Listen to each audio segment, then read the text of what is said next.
egípcios da antiguidade tornaram-se famosos pelas pirâmides que construíram. Aqueles fantásticos monumentos de pedra têm formas geométricas bem definidas. As faces laterais das pirâmides egípcias são triângulos e as suas bases são quadrados. Quadrados incrivelmente bem construídos. Chama a atenção a precisão dessas construções.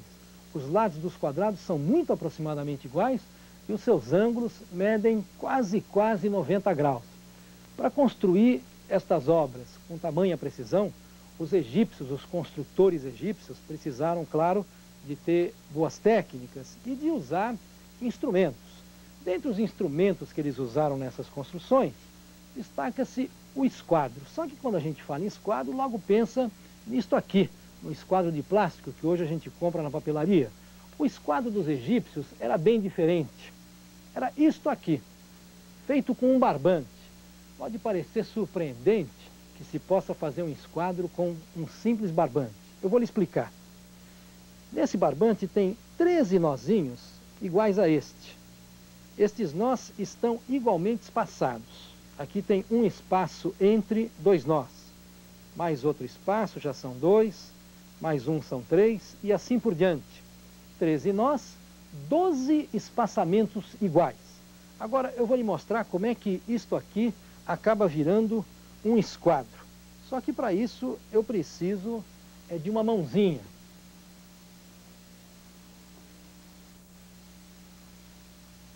Olha só como é que nós vamos ajeitar o barbante. Este lado precisa ajeitar melhor, mãozinha mais para baixo, aí. Esse lado vertical, ele mede 3 espaçamentos. O lado que está na horizontal mede 4 espaços iguais. E o lado mais comprido, que está inclinado, tem 5 de comprimento. 3 mais 4 mais 5 dá 12, aqueles 12 espaçamentos a que eu me referi. Pois bem, esse triângulo, cujos lados valem 3, 4 e 5, é um triângulo especial. E o que ele tem de especial é um ângulo reto. Este ângulo aqui dele mede 90 graus. Pois bem, os egípcios da antiguidade, obrigado mãozinha, os egípcios da antiguidade já conheciam essa propriedade do triângulo 3, 4, 5. E os nossos construtores de hoje em dia, os pedreiros, os mestres de obra, continuam utilizando esta propriedade do triângulo 3, 4, 5. Na verdade não precisa ser 3, 4 e 5. Podem ser quaisquer números proporcionais a 3, 4, 5. Pode ser 6, 8, 10, 60, 80, 100. Mas o fato é que este triângulo, com esta propriedade especial, continua sendo usado nas construções até hoje. Agora nós vamos dar um salto no tempo e no espaço. Os gregos da antiguidade, que viveram depois dos egípcios, também foram excelentes construtores. Esse é um de seus templos mais famosos. E pode-se ver pelas obras dos gregos que eles também dominavam técnicas de construção e sabiam usar instrumentos. Conheciam o triângulo 3, 4, 5, assim como os egípcios, e usaram o triângulo 3, 4, 5 nas suas construções. Acontece que os gregos e os egípcios foram povos muito diferentes, foram culturas muito diferentes. Eles tinham sistemas de governos diferentes, tinham visões de mundo completamente diferentes. E a visão que tinham da matemática também era diferente. Os egípcios conheciam o triângulo 3, 4, 5 e usaram o triângulo 3, 4, 5 nas suas construções. Os gregos também fizeram isso, mas eles olharam o triângulo 3, 4, 5 de uma outra maneira, com outros olhos, fazendo a seguinte pergunta: afinal, por que é que o triângulo de lados 3, 4, 5 tem um ângulo reto? Que relação existe entre estes números e aquela forma do triângulo, o ângulo reto? Em especial, havia um grupo de pensadores gregos muito interessados nessa relação entre quantidades e formas. Será que a explicação para esse fato do triângulo 3, 4, 5 ter um ângulo reto está na sequência dos 3 números? 3, 4, 5 são números seguidinhos, são números consecutivos. Será essa a explicação? Se for essa, Então, um triângulo que tenha lados, por exemplo, 5, 6 e 7, que também são 3 números consecutivos, deverá ser um triângulo retângulo. Olha só esse triângulo feito com palitos de fósforo.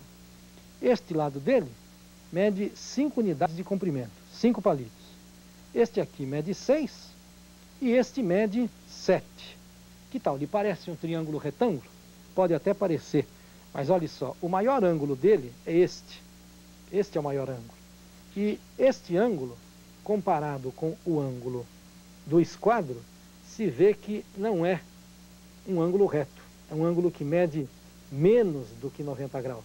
Portanto, o triângulo de lados 5, 6 e 7 não é um triângulo retângulo. A explicação não está no fato dos números serem seguidinhos. É impossível saber como foi que eles chegaram a isso, mas os gregos da antiguidade perceberam uma outra relação entre os números 3, 4 e 5.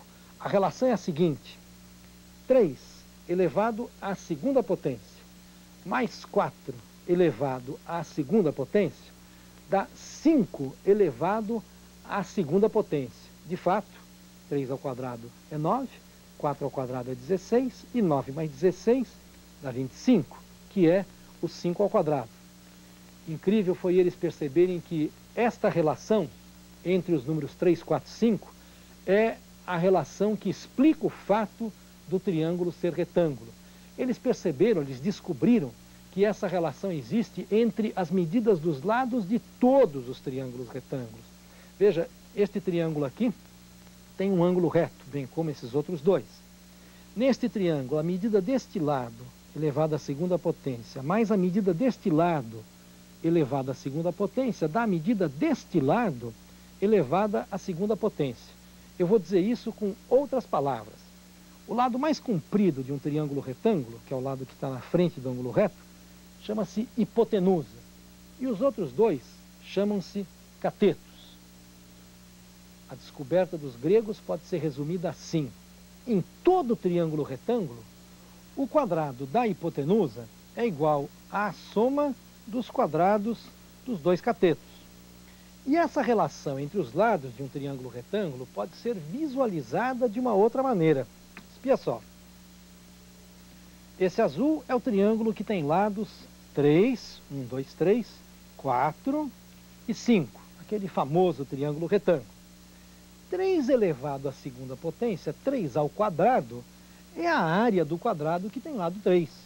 4 ao quadrado é a área do quadrado que tem lado 4. E 5 ao quadrado é a área do quadrado que tem lado 5. De modo que a relação 3 ao quadrado mais 4 ao quadrado igual a 5 ao quadrado pode ser também pensada como uma relação entre áreas. Os 9 quadradinhos que estão aqui, mais os 16 quadradinhos que estão aqui, dão os 25 quadradinhos que ali estão. Eu repito, os gregos descobriram que esta relação acontece, é válida em todos os triângulos retângulos. E para entender melhor do que é que eu estou falando, vou usar aqui um brinquedinho. Este é um triângulo retângulo feito em madeira. Este quadrado, o lado dele tem a mesma medida da hipotenusa do triângulo retângulo.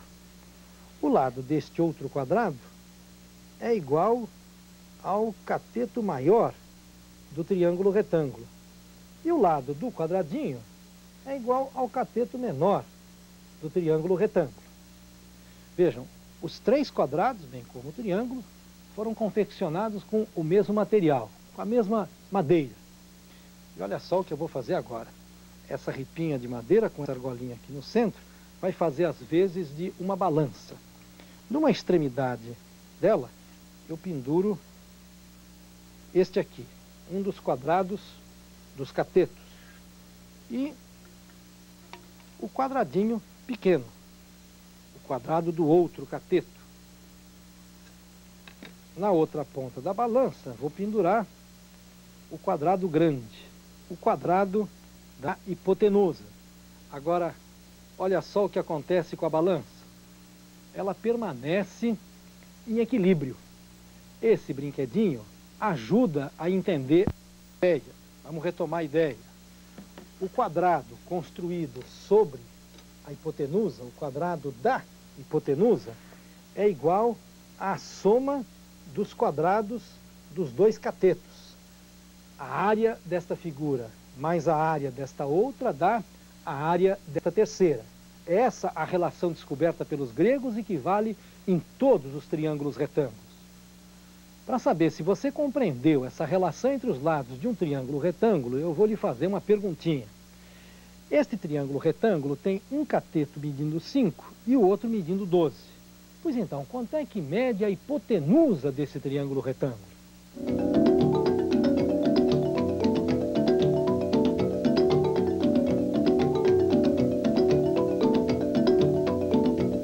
Para responder, vamos pensar assim.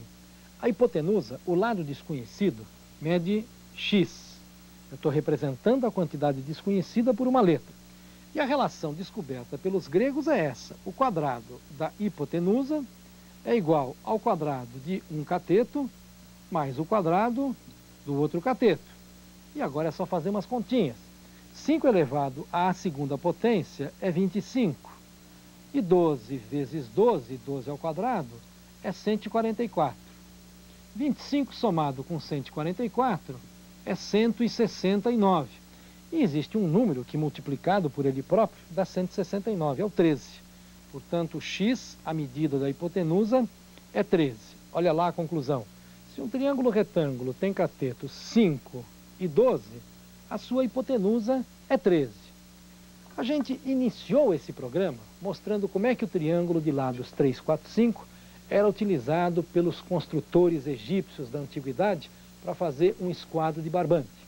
Depois eu comentei que os gregos também usaram esse triângulo, o 3, 4, 5, mas olharam o triângulo com outros olhos, se perguntando, afinal, que relação existe entre os números 3, 4, 5, entre estas quantidades, e a forma do triângulo, o seu ângulo reto. Em particular, havia um grupo de gregos, liderados por um matemático chamado Pitágoras, que se interessaram muito pelas relações entre as quantidades e as formas. Foram eles que descobriram que em todo triângulo retângulo o quadrado da hipotenusa é igual à soma dos quadrados dos catetos. E por isso essa relação se tornou conhecida como a relação pitagórica. Eu disse que eles descobriram isso. Como foi que eles descobriram isso? Como é que se pode provar que em todo triângulo retângulo o quadrado da hipotenusa é igual à soma dos quadrados dos catetos? É muito difícil saber como foi que eles descobriram isso. Isto se perdeu no tempo. Mas provar que essa relação é verdadeira, isso é possível sim. Um outro grego, que viveu depois dos pitagóricos, chamado Euclides, escreveu um livro que se tornou famoso, e nesse livro ele apresenta uma prova de que esta relação é verdadeira. E depois de Euclides, muitos matemáticos ao longo de séculos se preocuparam em apresentar outras provas desta relação. E no início desse século, um professor norte-americano, o professor Loomis, apaixonado por essa relação de Pitágoras, escreveu um livro onde ele foi juntando todas as demonstrações, todas as provas de que essa relação é verdadeira. Esse livro tem aproximadamente, ou até mais, de 300 provas diferentes da relação pitagórica. Uma delas é atribuída a Napoleão, tem uma outra atribuída a um presidente norte-americano.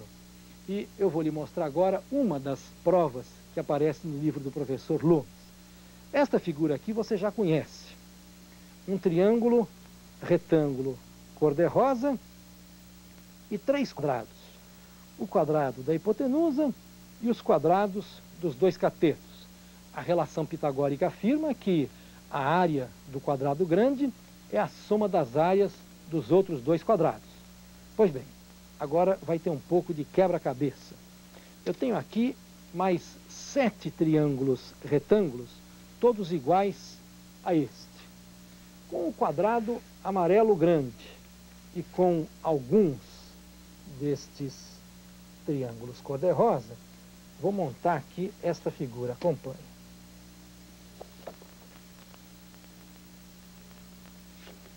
Olha só, o quadrado amarelo e 4 dos triângulos retângulos juntos formam este quadradão. Com os outros 4 triângulos rosa, o quadrado azul e o quadrado verde,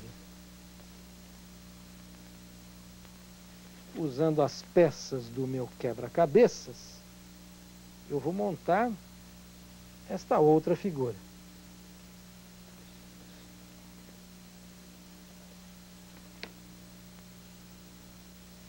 Olha só, também um quadradão. E agora é preciso perceber algumas relações aqui entre essas figuras. Primeiro essa. Este é o cateto maior do triângulo retângulo e este é o cateto menor. Portanto, o lado deste quadradão é a soma dos dois catetos. Agora essa outra. Isto aqui, o lado do quadrado azul, é o cateto menor do triângulo cor-de-rosa. E este é o seu cateto maior. Portanto, o lado deste quadradão também é a soma dos dois catetos. O que significa que este quadradão e este quadradão são iguais. Eles têm a mesma área. Olha só, eu estou partindo de duas figuras que têm a mesma área, de duas figuras iguais. Tiro desta um dos triângulos cor-de-rosa. Tiro desta um dos triângulos cor-de-rosa. Como eu tirei quantidades iguais das duas figuras, o que sobrou aqui e o que sobrou aqui tem a mesma área. Eu vou prosseguir fazendo isso. Tiro um de cá, tiro um de lá. Mais um de cá, mais um de lá. Mais um de cá e mais um de lá. O que sobrou deste lado é igual ao que sobrou daquele. Mas olhe só o que foi que sobrou aqui. O quadradão da hipotenusa e lá os quadrados dos catetos. A área do quadrado construído sobre a hipotenusa é a soma das áreas dos quadrados construídos sobre os catetos. Essa é uma das 300 e tantas maneiras de demonstrar que em todo o triângulo retângulo aquela relação é verdadeira. Você acabou de ver uma prova, uma demonstração de que em todo o triângulo retângulo o quadrado da hipotenusa é igual à soma dos quadrados dos catetos. E eu quero fazer alguns comentários a respeito disso que você viu. Em primeiro lugar, pode ser que alguém se perguntasse assim: como que se pode tirar uma conclusão válida para todos os triângulos retângulos se existem infinitos triângulos retângulos diferentes? A resposta para essa pergunta é o seguinte: aquele triângulo retângulo em cima do qual a gente raciocinou é um triângulo que não tem nenhuma particularidade a não ser o fato dele ser um triângulo retângulo. Portanto, é um triângulo retângulo que representa todos os triângulos retângulos. É por isso que a conclusão pode ser uma conclusão geral. Em segundo lugar, para fazer aquela demonstração, a gente usou um tipo de raciocínio que está presente em toda a matemática, que é o raciocínio dedutivo. O raciocínio dedutivo funciona assim: partindo do que a gente sabe, do que a gente conhece, a gente vai pensando, vai raciocinando e vai tirando novas conclusões. E essas novas conclusões que a gente tira a partir das anteriores são chamadas de teoremas. Teoremas são verdades que a gente prova, que a gente demonstra. É por esse motivo que a relação pitagórica também é conhecida como Teorema de Pitágoras. Foi com esse nome que ela se tornou famosa. Agora, um outro comentário. Na verdade, a relação pitagórica foi também descoberta independentemente dos gregos por outros povos em outras épocas. Mas o fato é que ela acabou se tornando conhecida como relação de Pitágoras. E certamente isso tem a ver com a grande importância que os gregos tiveram para o desenvolvimento da matemática. O Teorema de Pitágoras tem lá as suas aplicações práticas, não há dúvida, mas a sua importância na matemática não tem nem muito a ver com essas aplicações práticas. Ele se tornou uma joia, um símbolo da matemática, porque é uma relação extremamente simples que estabelece a relação entre números e formas.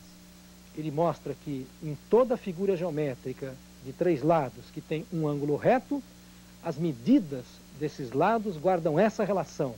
O quadrado da hipotenusa é a soma dos quadrados dos catetos.